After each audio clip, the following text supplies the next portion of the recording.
सुप्रभातम प्रिय अध्ययन अभिलाषियों।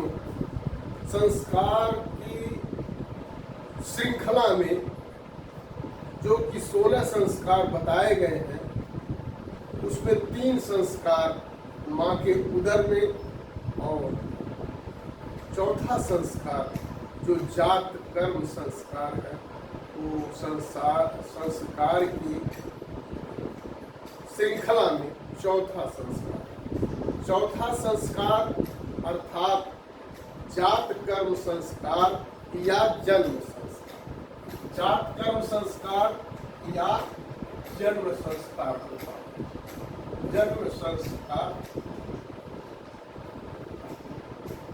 जन्म संस्कार में जातक अर्थात बच्चा माँ के पेट से बाहर आता है और माँ के पेट से बाहर आने के साथ साथ उस समय बाहर आने से जच्चा और बच्चा को दोनों ही को काफी दर्द और कष्ट का अनुभव करना पड़ता है, जो प्रसव पीड़ा कहते हैं।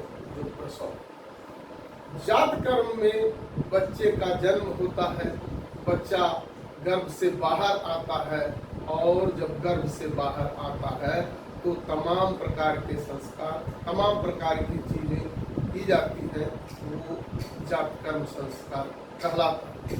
जात कर्म संस्कार में बच्चे को, चूंकि जब बच्चा बाहर निकलता है, बाहर निकलने से पहले वो बंधा रहता है और तमाम प्रकार की गंदगी उसके अंदर जाती रहती है। उसके मुख में भी गंदगी रहती है, शरीर में भी रहती है। तो इस प्रकार से जब वो बाहर बच्चा आ जाता है, बाहर आने के बाद सर्वप्रथम बच्चे को नहलाया जाता है, उसे शुद्ध किया जाता है गर्म पानी से अथवा शीत गर्म पानी से उसे नहलाया जाता है।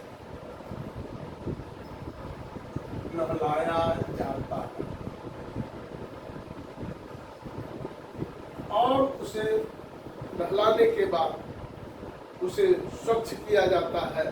साथ में चूंकि उसके मुंह में कुछ गंदगी भी रहती है, मैल रहती है, इसलिए उसके मैल को निकालने के लिए भी उसे शहद और घी भी चटाया जाता है। इसके बाद तमाम प्रकार के नहलाने के बाद उन्हें स्वच्छता के लिए और माँ को भी, उनको भी नहलाया जाता है।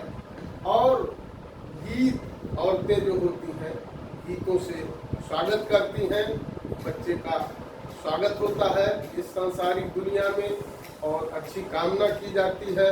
मिठाई और प्रसाद बांटे जाते हैं और गीतों का एक सिलसिला चलता है। उसके साथ साथ उसे माँ का स्तनपान कराया जाता है। जो माँ गर्भवती माँ थी, उसके स्तन से दूध निकलता है, उसे स्तनपान कराया जाता है और इस तरह से जातक का जात कर्म संस्कार होता है। धीरे धीरे वो दुनिया में बढ़ने लगता है। इस तरह से जात कर्म संस्कार होता है और व्यक्ति, बच्चा धीरे धीरे बढ़ता है।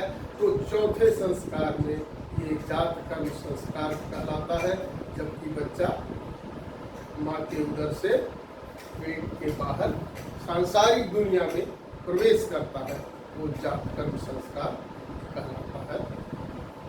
आपका दिन शुभ हो। धन्यवाद।